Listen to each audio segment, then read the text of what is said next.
The deserts of Egypt are always in motion. They roll and swell, eternally shifting through wind and time. Rising from the desert rock are the marks of man. Remnants of their tools remain, but the intellect that conceived these marvels is shrouded in mystery. New research sheds light on some of the most persistent questions about what the ancients knew. I've always been fascinated by ancient civilizations, and it is a fascination driven above all by the grand monuments the ancients have left behind. But the more I study those monuments, the more I learn about them, the more my mind keeps returning to the same simple but perplexing questions. What was the science, what was the technology that made these monuments possible? Where did it come from, and what were its legacies?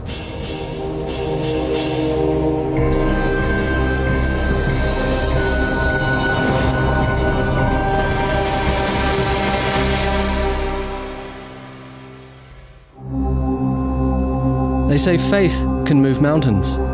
Well, in the case of the ancient Egyptians, it was their faith that made them move one mountain to build another. To do that, they invented not tools, but clever techniques and methods. I flew to Egypt, looking for remnants of their ancient past, to uncover something new about the ancient legacy.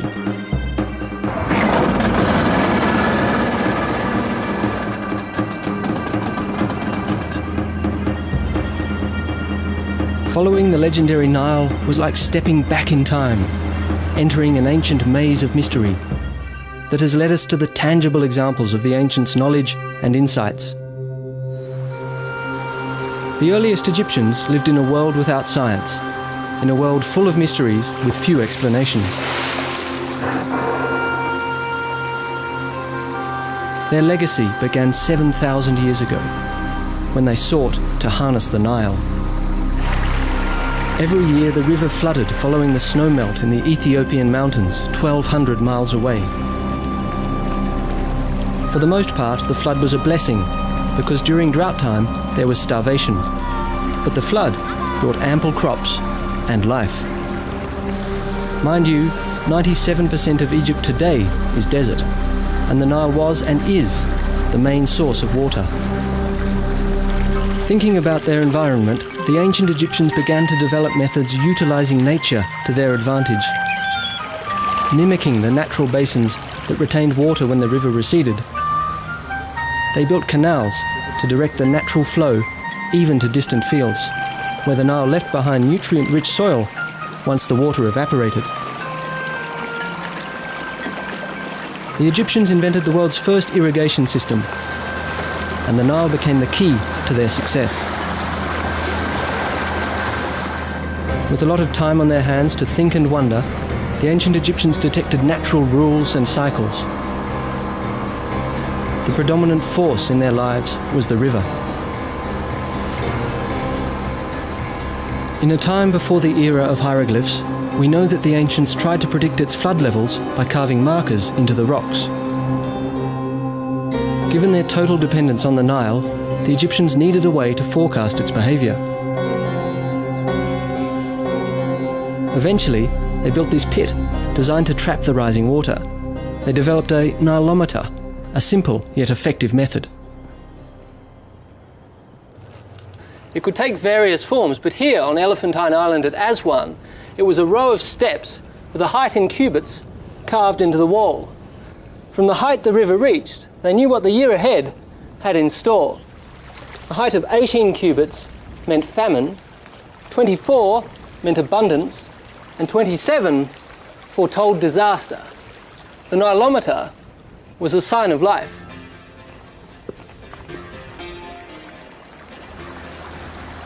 Following the cycles of nature, they formally divided their year into 3 seasons.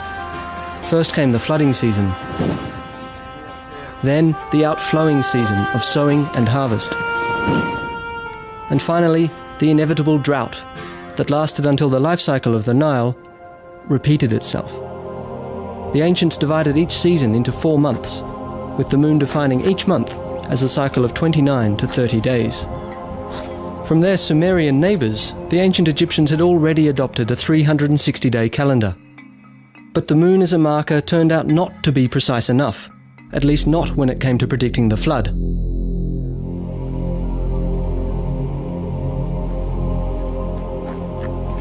Eventually, they looked for another solution, one that would have far-reaching consequences. Step by step, they tried to find ways to order their world. And while discovering the rules and cycles of the night sky, the Egyptians noticed a particular star. Sirius, or Septet as they called it, rose once a year in mid-July around the beginning of the flood season.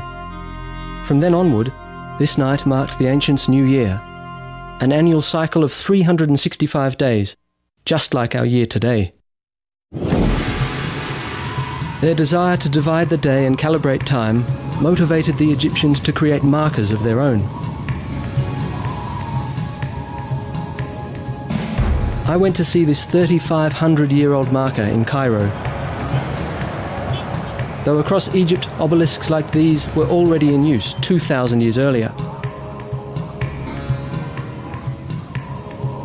Like giant sundials, the ancients could tell from their shadow what time it was. But how do you know what time it is when no obelisk is nearby? By around 1500 BC, the Egyptians had invented a portable sundial. The principle was simple. They pointed an L-shaped scale bar toward the sun to create a shadow. For accuracy, a plumb bob helped keep the instrument level. If held horizontally and pointed directly at the sun, the shadow matched the width of the scale bar. And where the shadow falls tells you what time it is. You have, in other words, a clock. For the first time in history, the ancient Egyptians formally divided the day, even though not into hours, but into 24 parts, just like we do today. As they gained more insights into nature's rules and cycles, there remained one mystery to unravel. The sun died in the evening to be reborn the following day. The Nile flooded each year, its waters bringing life, but as the waters receded, there followed death. From this natural cycle, the ancients must have concluded there was more to life than met the eye. There were two sides to the coin. On this side, life, on the other, the afterlife. But there was a catch. Just as you needed a body for this life, so you needed a body for the afterlife, ideally your own and intact. And that would have a ripple effect. In the early days, the Egyptians buried their dead inside the earth, wrapped in linen beneath the shifting desert sand. But sandstorms would regularly devastate their gravesites and scatter the remains of the ancestors across the desert floor, destroying the bodies they so desperately needed, because without an intact body, they believed, there was no afterlife. So they began to find other methods and dug deeper into the desert rock, creating safer resting places. That is, for those who could afford them. Tomb construction followed a basic design. They dug a shaft with one or more chambers at the bottom. Once the deceased was placed inside, the shaft was sealed with sand or a heavy rock, and the entrance covered with mud bricks. This is one of the oldest mud brick tombs remaining. And while this is a large one, they took on individual sizes and shapes. Whether square or beehive, the covers expressed the Egyptians' idea of the primeval earth mound from which all life had once emerged, and from which the dead were resurrected. As longevity became an issue, they replaced mud brick. For regal burials, the ancients now used stones, still shaped like mud bricks, but they were more durable. With stone, the Egyptians built among the oldest superstructures in human history. These are mastabas, flat rectangular tombs, an Arabic term for stone bench.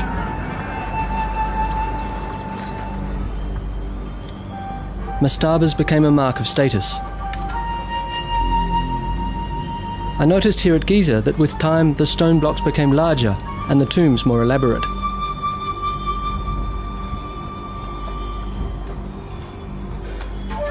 This was a burial shaft. I could see that the ancient craftsmen were true masters. The high level of finish makes it hard to believe they're 5,000 years old. At the end of the shaft, a mastaba like this contained one or more burial chambers depending upon wealth. A rectangular superstructure above the burial shaft contained a corridor, a chapel, and another important feature, a serdab. And your position in society? I met with the chief Egyptologist of the Giza Plateau, Mr. Mansour, to look inside a mastaba. Yeah. Here is the chapel or the corridor which leads to the chapel of the tomb.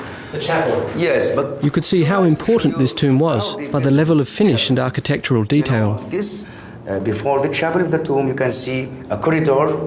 And this corridor, if you look to the ceiling, you will see that they built it in a vaulted ceiling. Massive stone blocks form the walls and a saddle roof. Cleverly applying the right triangle, the ancient engineers calculated the arch, and then chipped away the stone to create the vaulted ceiling. It was one of the earliest uses of geometry. This corridor, they painted and they bought the wall paintings with the daily life scenes. Mr. Mansour pointed out that the ancients took gifts and material belongings to their grave, but that wall paintings replaced the world they lived in. These images were as good as the real thing, depicting cherished activities like winemaking and details of their daily lives as farmers. Each picture a magical, eternal offering expressed in art. Now what about this hole in the wall? What's happening here? If you look here to this niche, small niche, it should contain a statue of the serdab was empty. But traditionally, the statue that resided here offered the soul refuge in case the body was stolen. Now where is this afterlife? Here. The afterlife is here. This is the chapel, the most holy place inside the tomb. Can we have a look in? Yes, please. Now what would happen in the chapel? This is the most sacred place inside this tomb, or in any other tombs, which comprises the false door. The false door. All the chapel was built for this false door. Why is it called a false door? Well, a false door because I think the ancient Egyptians loved the images, and this is the image of a real door. Following the ancients' love of images, Mr. Mansour explained, the false door mimicked a real door through which the deceased could return to his life to visit with family and friends and receive their offerings. In an adjoining tomb, I found a powerful presence, the soul's doorway and its resident statue. Along with the soul, the Egyptians believed a person was comprised of the body, the personality, the immortality, and the name. Without an intact body, or at least a statue for the soul to inhabit, a person didn't have a shadow and therefore didn't exist.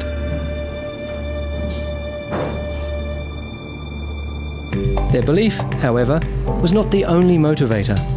Ego and politics were powerful forces too. It appears the time was ripe for someone to think outside the box. Mastabas were built to house the bodies of the dead for all time, and with the passing of the years they became larger and more ornate. Then someone had a new idea.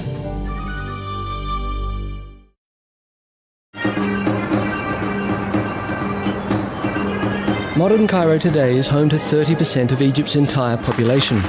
Like in ancient times, life still revolves around the Nile. And farming still remains a central part of it. The ancients used basic tools, yet they developed creative and intelligent methods, like the world's first irrigation system, to produce enough food to sustain an entire nation. But the Egyptians capitalized on yet another gift from the Nile, one that has left its permanent mark in world history: papyrus. The Egyptians invented one of the first portable recording mediums in the ancient world. To make a sheet of papyrus, they cut the inner pith of the stalk into strips. Then they'd soak them and arrange the pulp strips at right angles.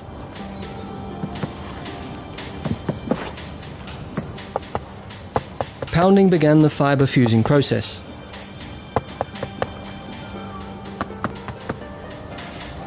Heavy weights further fused the plant cells after forcing the air out, reducing the thickness by about 75%. Air drying compressed the fibres by another 5%. Much of what we know about Egyptian tomb construction comes from papyrus records. But to appreciate these marvels, there's nothing like seeing the real thing. So I went to Saqqara, where it all began. Around 2600 BC, Imhotep, physician and architect to the pharaoh Zoser, came up with a tomb that was fit for a king. He had cared for the pharaoh's body in this life. Now he built him a home for the afterlife. Imhotep was considered a genius because he took mastaba design to the next level, literally, sparking a whole new era.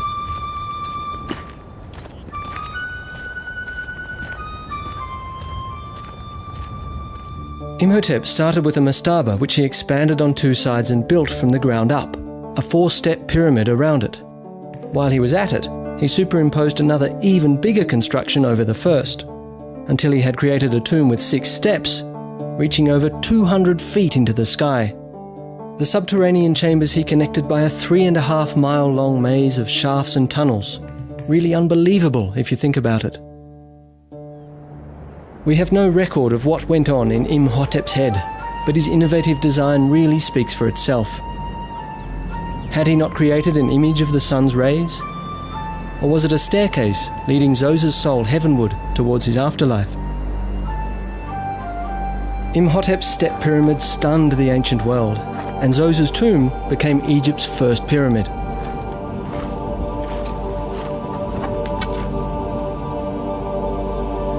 Trial and error, success and failure, whatever learning curves Imhotep's successors underwent, we don't know. Fact is, he sparked a whole new trend.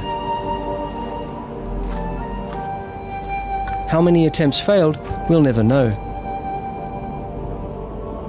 Half a century later, either King Huni or King Sneferu took pyramid design to new heights. Experts don't know which one was responsible. To build higher, they experimented with a square base at Maidoom. But the sky was the limit, and after relocating the gravesite to Dahshur, Sneferu started a new, even more ambitious project. At first, it seemed to work. Except 1/3 into the construction, Sneferu's ambition was curbed by the slope. One theory is that the tremendous static weight may have caused cracks on the interior walls. So they lowered the angle, earning his project the name Bent Pyramid. Experts believe it was because of this imperfection that Sneferu ordered a new pyramid. Talk about ambition and determination. For the red pyramid, they copied the square base and the new angle of the bent pyramid for overall better proportions. It may look like trial and error, but over time they learned to carefully calculate their constructions. The Rhind Papyrus dates from 1650 BC. While it's a copy from an earlier document, it may still be older because the era of pyramid construction had ended around 150 years earlier. It's a 15-foot long scroll. This part shows that the ancients came up with a formula to calculate the perfect proportions of a pyramid, and that they had a basic understanding of the principles underlying the Pythagorean theorem 1,000 years before Pythagoras was even born. What Sneferu had created was the first true pyramid. 4 equal triangles on a square base. Now I wanted to see how they had solved the weight issues of the interior.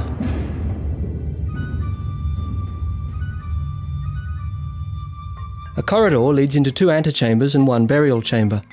They're located in the centre, about 90 feet below the entrance.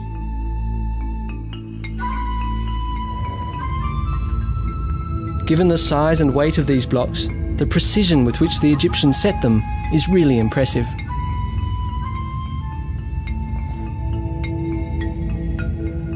So this was how they distributed the massive weight.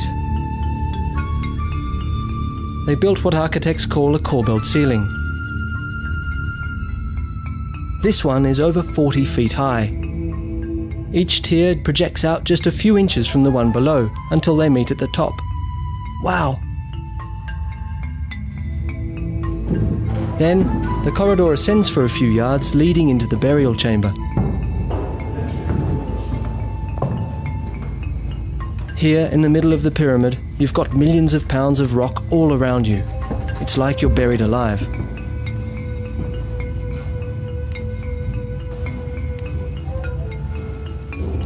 The robbers have long since cleaned this place out, but the air in here smells like it hasn't changed in thousands of years.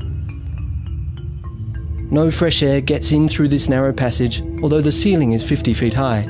Stuffy doesn't come close.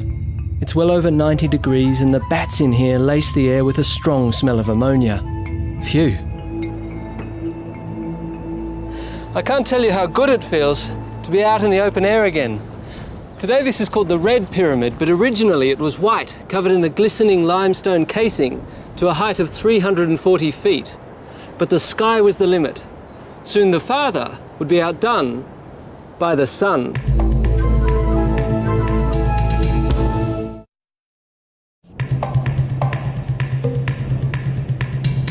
You may know the expressions, if you can dream it, you can do it, and that only the sky is the limit. When I visited the ancient sites of Egypt, I saw just how true these aphorisms were a long, long time ago.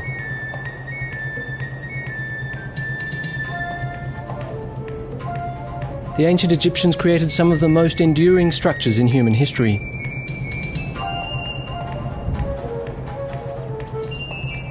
Especially once they mastered the 6 major construction aspects that are consistent for all 80 or so pyramids they built. The first principle is the square base. To get a perfect square, they marked the 4 corners of the pyramid, something they probably did with strings. Precision is important, because if the sides aren't exactly even, you'll run into problems higher up. In a second phase, they built a rough, stepped core, like here at Giza outside Cairo, where it's possible to see the various layers. Much of what remains today is this core. This one is the biggest pyramid of them all. It is the tomb of Pharaoh Cheops, who ruled Egypt in the middle of the 25th century BC. Rising almost 500 feet above the desert floor, this was the tallest building in the world for nearly 5,000 years. Nobody knows exactly what their techniques were, because over time the traces of their construction methods have been erased, eternally sparking new theories. The third feature is the location and orientation of the pyramid. Since King Sneferu, all pyramids now faced east-west, equating the life and death of the king to the rising and setting sun. Orienting the pyramid in the right direction seems to have been no problem for the ancients, because the mean error on most pyramids is less than 1 degree. Selecting the location also included the aspect of sufficient construction material. For the foundation and the inner core, they used as many limestone blocks as possible from the immediate site. Experts have done the math. A pyramid like this required nearly 2.5 million stone blocks, a virtual mountain.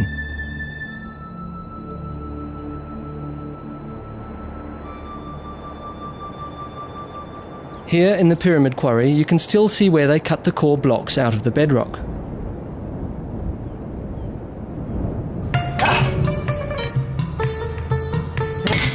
Even today, quarrying is hard work and takes a lot of muscle, both human and mechanical. The comparison between our modern equipment and their techniques makes their accomplishments appear even more amazing. At an ancient quarry in Aswan, in the south of Egypt, I came to appreciate their determination.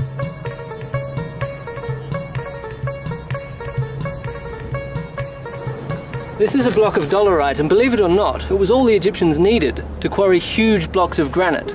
They'd use it much like a sledgehammer, pounding away till they had holes like these, and eventually they'd have a trench. The work must have been extremely tedious, but it was very effective.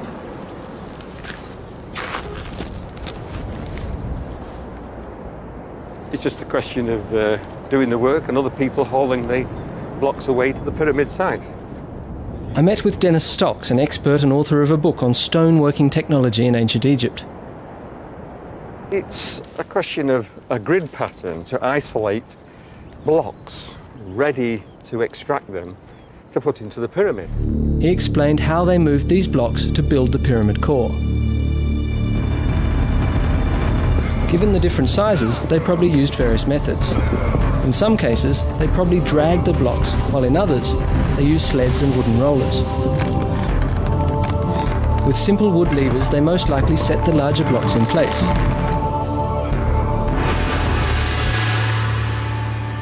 At the top, the rocks are much smaller and could probably be set by hand.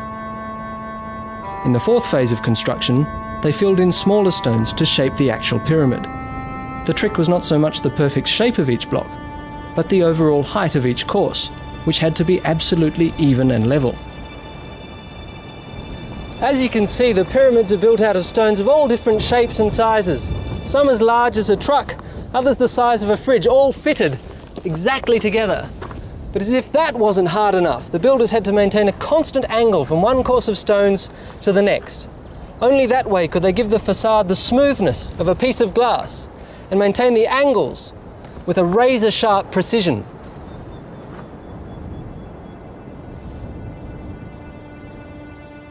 The fifth aspect of pyramid construction was the right angle, the slope, and its proportion to the square base. This was crucial in terms of durability. Finally, there were the white, smoothly finished limestone casing blocks. In most cases, they've been stripped away as the pyramids themselves became quarries. The cap on Cheop's son, Khafre's tomb, is a remnant of that. I knew that Dennis had done some research on the casing blocks. I met him at the Pharaonic village in Giza, where he'd set up a workshop to demonstrate ancient stoneworking techniques. When I arrived, Dennis was just setting up a limestone block. Very good, thank you. The tools he prepared were surprisingly simple. I was curious to see how they'd used them. Jack, come and have a look at this over here. What have we got here, Dennis? Well, this block of stone is similar to the type that they would use in the Great Pyramid, particularly for the casing blocks. How did they get the block smooth enough to serve as a casing? Well, to start to get it smooth, we would use a tool like this. This is a copper chisel, and the copper came from copper ore, which comes from the Sinai. Dennis told me that the ancients used three naturally occurring materials: copper ore, flint, and sand. From copper ore, they made chisels, adzes, borers, and drills. I always thought that copper was a very soft metal. How can you cut stone with copper? Now the secret with this is that it is hammered cold, not like a modern steel chisel, and that hardens the edge if it's left to cool naturally. Okay. And then you can cut the stone? Yes, it's quite simple to do. You just get the chisel, put the edge on, and then gradually chip away by altering the angle of the chisel in order to get a clean cut along the stone. And that gives you a cut that's smooth enough to build the casing stone? Yes, eventually you would get it quite flat. But then there's another technique they could use, which is using a flint scraper. Has a sharp edge along there and can be used like this. Just angle it at the stone and gradually scrape away the high points like so. Now, Jack, why don't you have a go yourself with this?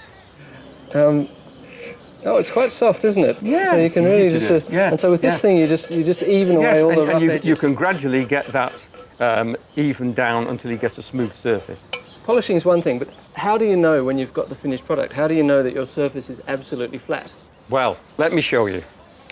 First of all, they needed an accurate tool to test the surface as to see whether it was flat or not. Mm-hmm. Really, what it amounts to, if you just hold that for me, Jack, and stretch that out tight on the surface like that. Mm-hmm. Now, what this is are three rods that are all the same length. Now, this is extremely important, so that when the string is taut, you can check underneath the string with the rod to see if there are any high spots, like so. So if we touch the string, we know that there's a bump right there. Yeah, if the string lifts up like that, you know that there's a bump. Unbelievable. This technique was really clever, but if you think of the millions of stone blocks that required such detail, I was sceptical as to how effective it had been in the field. So I challenged Dennis to a little experiment. If we walk along this way, you'll see that blocks are in a line and they seem pretty level with each other. How did they keep them so level? Well, they had to use a means of testing them. So we'll test them and see how good they are. Let's use the old levelling tool again. Our old friend. The rods and string. Yes. You place your end on that block there, and I'll try this block here. And we'll try your block first with the testing rod. Oh, So that's brilliant. pretty good, isn't it? Pretty perfect. That's yeah. good there, but this is the bit here. How's this level here? Oh, yes. You've got to have nothing but admiration for them. So they've got it exactly right. Absolutely right. So the blocks are level. But that wasn't enough. For the pyramid to remain stable, the blocks had to be horizontal. Dennis had brought another ancient tool. Now, we can use this A-frame to check whether the block is truly horizontal. Horizontal like a surface of water. Yeah, in fact, we can use the surface of water to check that the frame is accurate. And we do this by marking a line behind the hanging plumb line. So if your measurement is flat, then this will always hang absolutely vertically. And then you know the rock is horizontal. Yes. So how is that now? It's bang on. It's absolutely right in the middle. It's very good. Very good. But that's one thing. I mean, if you know the block is horizontal, that's fine. But surely you also need to know whether the sides are vertical. Yeah, that's right, Jack. But they had another tool for this purpose. And there was only one place to test it. Now, this is one of the casing blocks that once covered the entire pyramid. That's right, Jack. Because this casing block has to fit to its neighbour, the vertical face has to be truly vertical, and they could test it with this particular tool, which is called an F-frame. And by the way, this is the only place on the plateau that we can test whether a casing block surface is truly vertical. This is a simple tool. So long as this distance is equal to this distance and the plumb line is touching both the ends, then we can say that the surface is truly vertical. So how's it doing, Jack? It's doing pretty well. Then we can show that the surface is vertical. Pretty simple, huh? Well, you've got it right again, Jack. But who were they? The ancient Egyptians were foremost farmers. Yet the pharaohs were able to assemble a massive workforce. Until now, it was believed that the source of that manpower was slavery. But new evidence suggests otherwise. The pyramids were not built on the backs of slaves, but rather on devotion and commitment.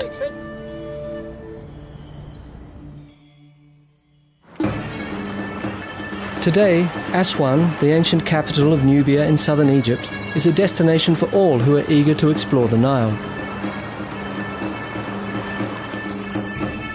In ancient times, Aswan was first and foremost the source of special stones for a special purpose inside the tombs.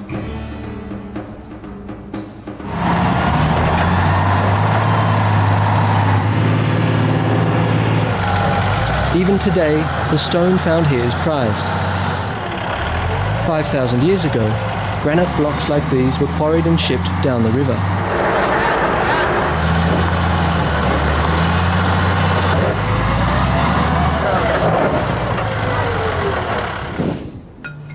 While the quarry gangs toiled away, moving one mountain to build another, other crews worked here at the Pyramid Harbour.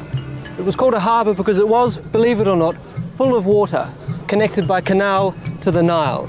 It was a scene of heaving activity, like a modern container port.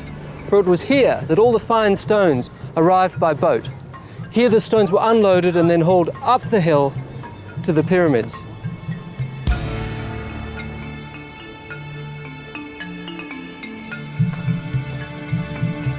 The ancients knew that the angle of the ramps was crucial. Between 6 and 7 degrees was perfect to defy gravity.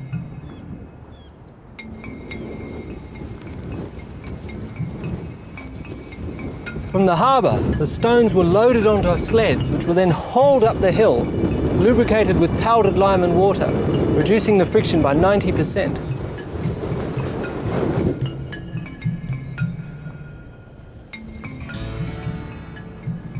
This is no hill. You want to haul a rock up? I wondered who the people were who dragged heavy stones up to the pyramids day after day during the 20 to 30 years of construction that it took to build these giants.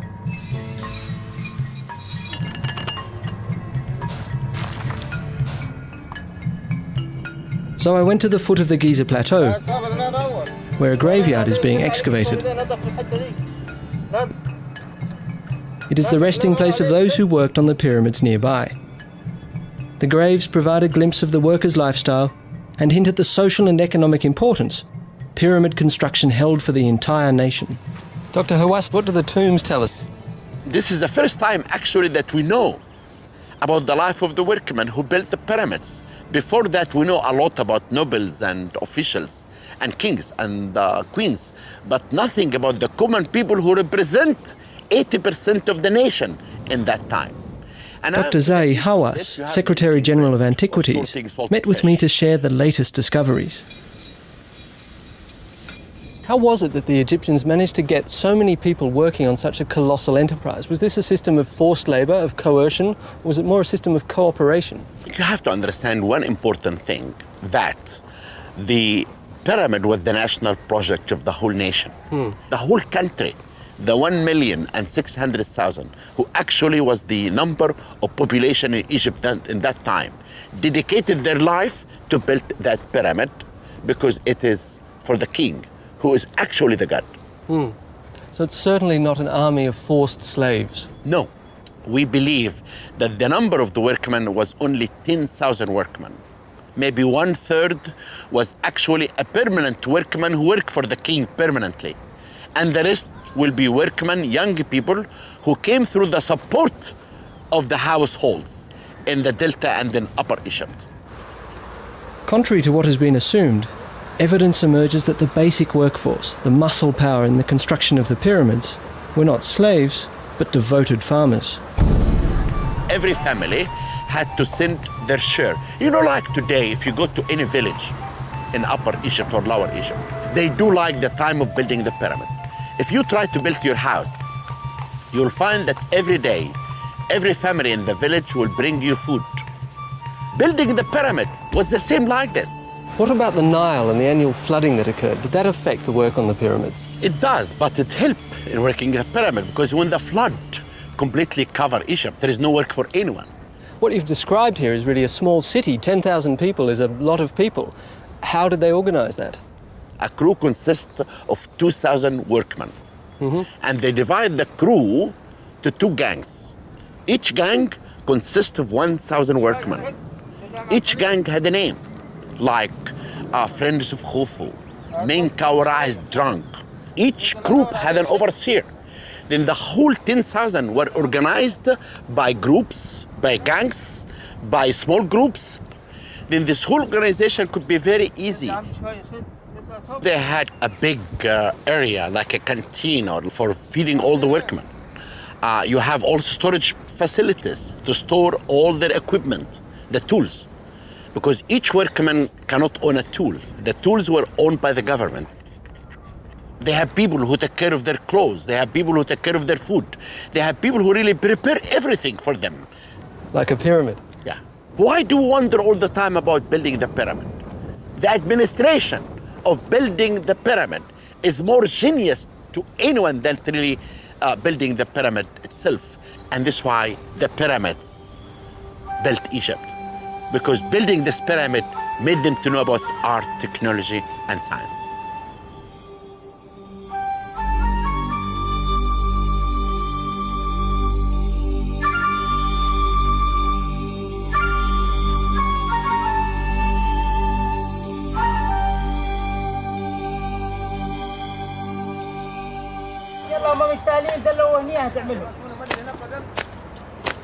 I came to realise how much of what the ancients knew reverberates across time while walking through modern Aswan.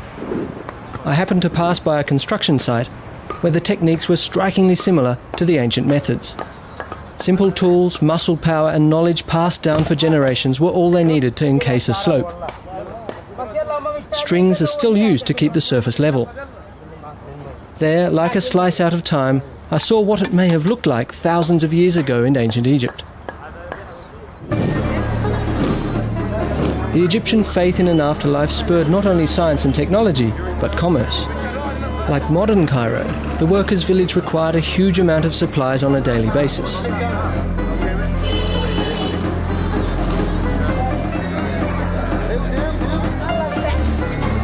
Many sought to fill those needs. And as their belief radiated out beyond the royal gravesites, it touched every aspect of Egyptian daily life. More and more people turned to supplying the demand, while generating a demand of their own. Undertaking and all aspects associated with it became a major industry. Incense, balms and ointments that had been the king's prerogatives were now also desired by the masses. So there, I need an ancient perfume. This is Ramses. This is stronger and fresh. You want something more stronger, or lace, or... This one?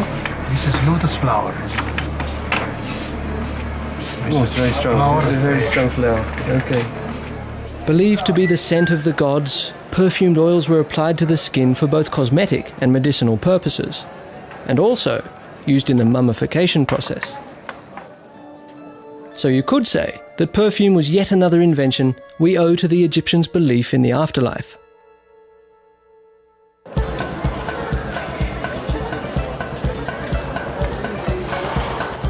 They also created one of the world's most enduring fascinations. In the Cairo Museum, I saw some of the stunning results of the ancient undertakers' art and science. Though they are shocking in their stark reality, the mummies provide an invaluable record of the beliefs, the science, and the lives of the ancient Egyptians. 6 feet tall, 90 years old, the father of 100 children during a reign of 70 years, the legendary Ramses II surpassed all Egyptian rulers. The mummification process during Queen Nedjemet's time included the tucking of natron, a naturally occurring salt, in packages under the skin and into the body's hollows. When she was found and transferred up the Nile to Cairo, the natron that had once dehydrated her body absorbed the moisture on the river, causing her dried skin to burst. King Seqenen-Ra's mummy tells of a violent world which he left following a head wound sustained in battle. Amenhotep I, his grandson, is resting in a shroud adorned with flower garlands. Just like today, flowers were a token of love. The mummies tell us that the Egyptians set broken bones, performed amputations and suffered, like many of us, from arthritis. These silent messengers bear witness to a mastery of technology and an astonishing depth of knowledge.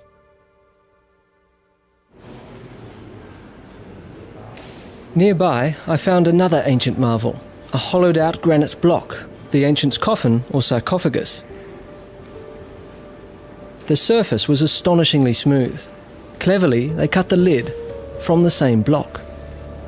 An amazing piece of expert craftsmanship and precision. It really makes you wonder. Working granite requires a lot of mechanical force, where we use pneumatic equipment. All the Egyptians needed was a simple yet nifty technique.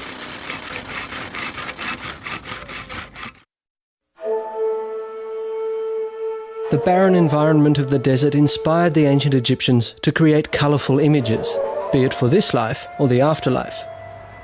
In their world, flowers took on a special meaning. Records from 2200 BC show that it was in ancient Egypt where the first ornamental gardens were created, more than 1500 years before the fabled Hanging Gardens of Babylon. Solely a prerogative of royalty, some say the ancient gardens were an expression of the God King's might, so powerful he could grow flowers where nature did not. But the ancients saw more in them. They were an image of rebirth and regeneration, tokens of love and worship for the passage from this life to the afterlife. Placed with the mummies inside their coffins, flowers were believed to protect them for an eternity, and granite, so they believed, provided the ultimate insurance. On the Mohs scale of 1 to 10, granite is a 7, making it at least as hard as steel. Just how they were able to hollow out a piece of rock this hard was a question for ancient technology expert Dennis Stocks. You know, one of the most difficult things that the Egyptians had to do, a very mystifying process, is how did they drill the holes in solid rock?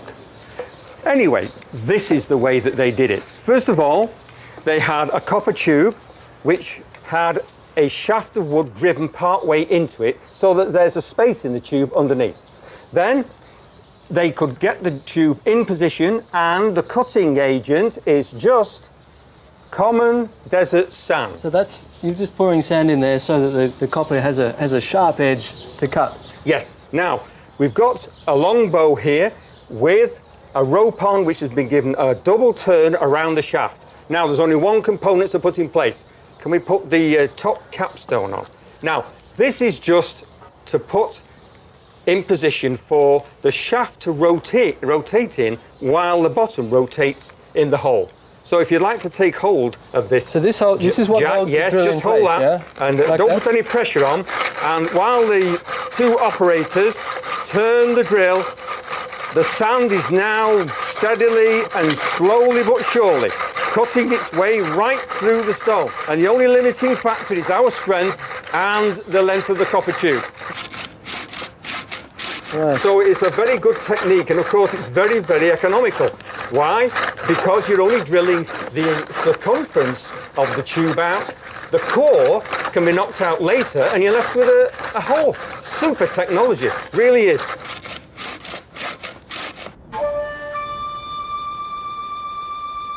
With basic tools but masterful application, the ancient Egyptians created world wonders.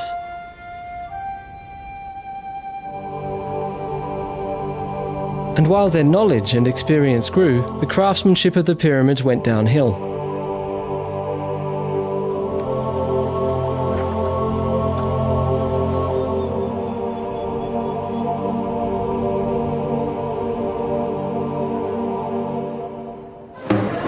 As industries expanded and diversified, social classes emerged that were no longer dependent on the royal family. Some historians also believe that wars, famines and a power shift to the south contributed to the decline. But it took another 1,000 years before the ancient Egyptians were dealt the final blow. A new faith arose, and while it also acknowledged the concept of a life after death, it argued that you didn't need a body to enjoy it. Christianity swept through Egypt, followed by other religions, erasing an over 3,000-year-old tradition in only a few centuries, eclipsing a culture and a lifestyle that had been shaped by the pyramids. In their quest for an eternal life, they leave behind a legacy of basic geometry, rudimentary science and seminal technologies, preparing the ground for intellectual growth elsewhere. When we think of the great intellectually and scientifically advanced cultures of the ancient Western world, we tend to concentrate on Greece and Rome. But both cultures achieved their greatness thanks in part to what the ancient Egyptians knew. Their knowledge did not remain trapped in these desert sands, but spilled out into the wider world, beyond the shores of the Nile. From where it eventually reached us, reminding us, in light of our own achievements in technology and science, that we stand in awe on the shoulders of giants known as the Egyptians.